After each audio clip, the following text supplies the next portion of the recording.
Party का इतना कदावर नेता हो और उनके सुपुत्र भी प्रवक्ता है ना, उनकी पार्टी राष्ट्रीय प्रवक्ता है गुरु प्रकाश पासवान। तो संजय पासवान जी का यदि ये आकलन है तो उसमें कहीं ना कहीं उस सरजमीन से ही ये बात की होगी, उनका ये आकलन होगा।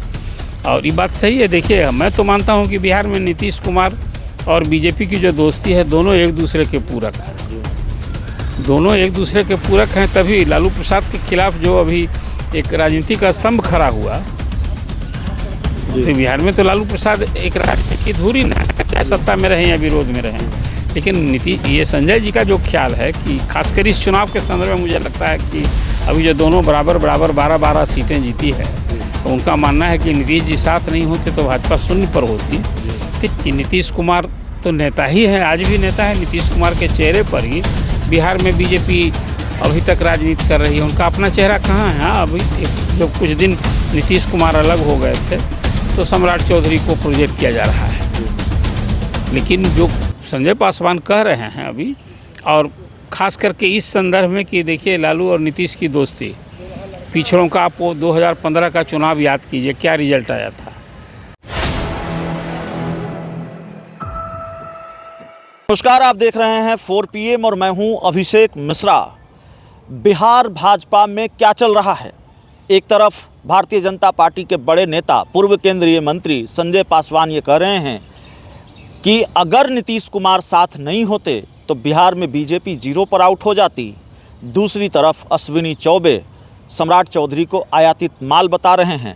हमारे साथ बिहार के वरिष्ठ पत्रकार अरुण पांडे सर हैं।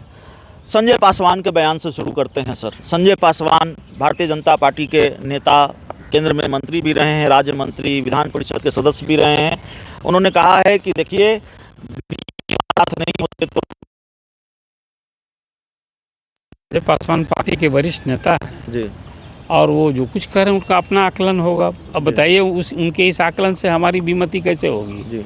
एक पार्टी का इतना कदावर नेता हो और उनके सुपुत्र भी प्रवक्ता है ना, उनकी पार्टी राष्ट्रीय प्रवक्ता है गुरु प्रकाश पासवान। तो संजय पासवान जी का यदि ये आकलन है तो उसमें कहीं ना कहीं उस सरजमीन से ही ये बात की होगी, उनका ये आकलन होगा। और ये बात सही है। देखिए, मैं तो मानता हूँ कि बिहार में नीतीश कुमार और बीजेपी की जो दोस्ती है, दोनों एक दूसरे के पूरक हैं, दोनों एक दूसरे के पूरक हैं। तभी लालू प्रसाद के खिलाफ जो अभी एक राजनीति का स्तंभ खड़ा हुआ, तो बिहार में तो लालू प्रसाद एक राजनीति की धुरी न है, चाहे सत्ता में रहें या विरोध में रहें।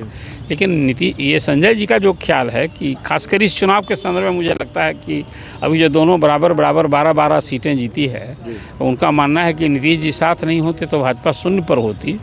तो उनका आकलन है इसमें। दूसरा कोई हम आप जैसे कैसे कहेंगे कि नहीं उनका आकलन सही है कि गलत है? ये तो समझने की बात है। कार्यकर्ता जो आम सब पार्टी के लोग हैं, संचालक हैं, नेतृत्व क्या सोचता है, तब ये एक अलग बात है। नहीं, लेकिन जिस तरीके से उन्होंने ये बयान दिया है और पार्टी के बड़े नेता हैं, तब तो अगर उनके बयान के मायने निकाले जाएं, तलाशे है, तो इसका मतलब यह है कि बिहार में नीतीश कुमार के बिना भारतीय जनता पार्टी की जो ज़मीनी हालत है वो काफ़ी खस्ता है मौजूदा वक्त में, अगर संजय पासवान की बात माने तो। देखिए, इसमें कोई संदेह नहीं है कि बिहार में लालू प्रसाद की राजनीतिक काट के लिए ही भाजपा ने नीतीश कुमार से दोस्ती की। आप पिछले 2 दशक की जो राजनीतिक यात्रा है बीजेपी और जदयू की, उसका ख्याल रखेंगे तो ये सच है कि नीतीश कुमार तो नेता ही है, आज भी नेता है। नीतीश कुमार के चेहरे पर ही बिहार में बीजेपी अभी तक राजनीति कर रही है। उनका अपना चेहरा कहाँ है? अभी जब कुछ दिन नीतीश कुमार अलग हो गए थे तो सम्राट चौधरी को प्रोजेक्ट किया जा रहा है। लेकिन जो संजय पासवान कह रहे हैं अभी, और ख़ास करके इस संदर्भ में कि देखिए लालू और नीतीश की दोस्ती, पिछड़ों का आप 2015 का चुनाव याद कीजिए, क्या रिजल्ट आया था। तो ये तो बीजेपी को समझ है कि हम अकेले नीतीश कुमार को राजनीतिक रूप से लालू प्रसाद को परास्त नहीं कर सकते हैं, इसलिए नीतीश कुमार उनके लिए अनिवार्य हैं। अब तो और नीतीश कुमार की भूमिका इस 18वीं लोकसभा चुनाव के बाद और महत्वपूर्ण हो गई कि आज केंद्र की सरकार में वो किंग मेकर की भूमिका में, उनके समर्थन से वहाँ की सरकार है जी। तो इसलिए जो आकलन है, फिर अभी उसी तरह की बात कर दी है। अभी जो आपने अश्विनी चौबे की चर्चा की, अश्विनी चौबे भी ने कह दिया कि भाई बिहार का जो 2025 का चुनाव है वो कार्यकर्ताओं की इच्छा है कि बीजेपी अपने अब खुद पावर में आवे, मतलब उनकी खुद की भी इच्छा है जो वो बता रहे हैं। और उसके बाद वो कह रहे हैं कि जो इम्पोर्टेड लीडर है, मेरा लगता है कि उनका इशारा सीधा सीधी सम्राट चौधरी पर है कि वहाँ कोई कोड वर्कर चाहिए पार्टी का, जो आरएसएस की पृष्ठभूमि वाला हो, बीजेपी के मूल का हो। हाँ, मूल का हो, उनका ये इशारा है।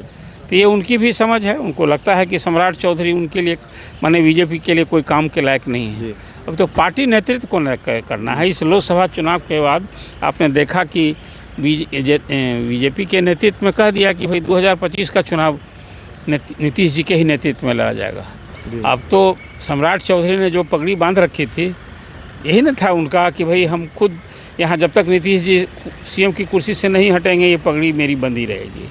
लगता है कि पगड़ी खोलते ही, सम्राट चौधरी के पगड़ी खोलते ही उनकी अध्यक्ष की कुर्सी जा सकती है।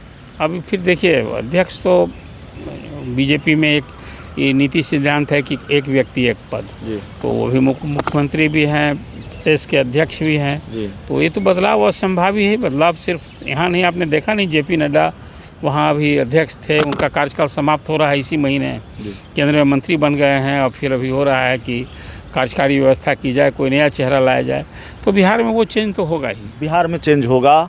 और भारतीय जनता पार्टी के बड़े नेताओं की तरफ से जो बयान आ रहे हैं, उस पर हम बातचीत कर रहे थे। इस चर्चा में इतना ही। बहुत बहुत धन्यवाद।